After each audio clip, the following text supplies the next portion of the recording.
রাজনীতিবিদগণ যা বলেন তা করেন না। ক্ষমতা যাওয়ার আগে এক বক্তব্য দেন, ক্ষমতা যাওয়ার পর আর সেটা করেননি। বিপদে পড়ে করেন, করার পর আবার সেটা ভুলে যান। এই কেয়ারটেকার সরকার নিয়ে বহু আন্দোলন হয়েছে, আমি সেটা বলবো না, বলছি কিছু আর বলবো না। আরেকটা হলো, দেখেন 2014 সালের নির্বাচনের পর তদানীন্তন পলাতক আজকের প্রধানমন্ত্রী বলেছিলেন এটা নিয়ম রক্ষার নির্বাচন, শীঘ্রই আরেকটি নির্বাচন হবে। আমরা খুব আশান্বিত হয়েছিলাম, কিন্তু সেটা হয় নাই। কারণ কোনো এক অজানা শক্তির অদৃশ্য টানে তিনি তার সেই বক্তব্য থেকে ফেরত এসেছেন এবং সেটা তিনি জোর করেছিলেন। এবং এই জোর করে থাকার প্রবণতা বাংলাদেশকে কোথায় নিয়ে গিয়েছে, তার ভুক্তভোগী বাংলাদেশের সকল রাজনৈতিক নেতা, দল, কর্মী। আমি মনে করি ইলেকশন 6 ফেব্রুয়ারি মাসে হতেই হবে, কোনো বিকল্প নাই। ইলেকশন যদি না হয় আবার আমাদের সবাইকে পূর্বের চাইতে ভয়ঙ্কর অবস্থায় যেতে হবে, এতে কোনো সন্দেহ নেই। সেটা যাতে যেতে না হয়, আজকে আমাদের দেশের জন্য কল্যাণ, আমরা যদি যে প্রসঙ্গগুলো এসেছে, আইন তো আমরা তৈরি করি এবং এই দেশ আমাদের, এদেশের জনগণ আমাদেরকে ম্যান্ডেট দিয়ে আন্দোলন করে সংগ্রাম করে দায়িত্ব দিয়েছে। হেজিটেশন কিসের?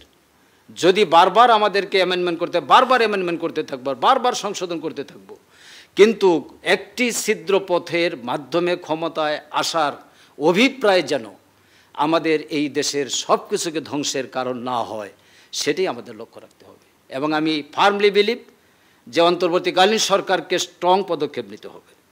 এটা দায়িত্ব তাদের। আমরা ক্ষমতায় তাদেরকে বসিয়েছি, জনগণ তাদেরকে ক্ষমতায় বসিয়েছে, কোনো ব্যক্তি তাদেরকে ক্ষমতায় বসে নেই। সকল রাজনৈতিক দল ঐক্যবদ্ধ হয়ে বঙ্গভবনে গিয়ে এরপরে এই উপদেষ্টা পরিষদকে ক্ষমতায় বসার ব্যবস্থা করেছেন। সেই ভিত্তিতে, সেই শক্তি নিয়ে তারা আজকে মাঠে নামতে হবে এবং কার্যকর করতে হবে। যদি এটা আমরা করতে না পারি, আপনারা মেহেরবানি করে সকল রাজনৈতিক দল, including me and my political organization Jamaat Islami, বাংলাদেশের জনগণের সেন্টিমেন্টটা দেখা উচিত। যতই রাজনৈতিক বক্তব্য আমরা দিই, পিপলস মাইন্ড কিন্তু চেঞ্জ হয়ে যাচ্ছে, আস্তে আস্তে আস্তে আস্তে চেঞ্জ হয়ে যাচ্ছে। ডাকসু নির্বাচনে যারা পাশ করেছেন তারা দলীয় পরিচয় নিয়ে পাশ করেছেন কিনা জানি না, তবে যারা হেরে গেছেন তারা দলীয় পরিচয় নিয়ে নির্বাচন করেছেন।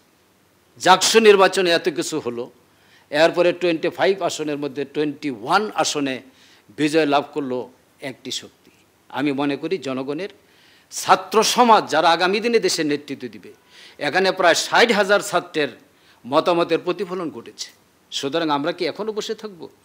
আগামী দিনে জনগণের এই যে সার্ভেগুলো আসতেছে, প্রত্যেকটি সার্ভের মধ্যে 3 মাস আগে একরকম ছিল, এখন আরেক রকম হচ্ছে। আবার এই ঐক্যমত্য কমিশনের বক্তব্য জনগণের সামনে যাবে, আরেকটু হবে। এই জন্য আমি বলছি, মেহেরবানি করে প্লিজ কাম। আমরা একটা পয়েন্টে আসি যে আমাদের অতীতের সমস্ত গোধরা কিছুকে বাদ দিয়ে, সাংবিধানিক বৈধতা দিয়ে, রেফারেন্ডামের ব্যাপারে যতই বক্তব্য থাকুক না কেন, অবশ্যই রেফারেন্ডামের আয়োজন করার অতীত রেফারেন্স আছে। সেইটার ভিত্তিতে ম্যান্ডেট নেই, জুলাই ভিত্তিকে এই সাংবিধানিক ভিত্তি, আইনি ভিত্তি দিয়ে ফেব্রুয়ারির মধ্যে নির্বাচনের আয়োজন করতে হবে। তাহলে দেশ বাঁচবে, রাজনীতি বাঁচবে, রাজনৈতিক দলের নেতৃবৃন্দ বাঁচবেন এবং এদেশের জনগণ বেঁচে যাবে।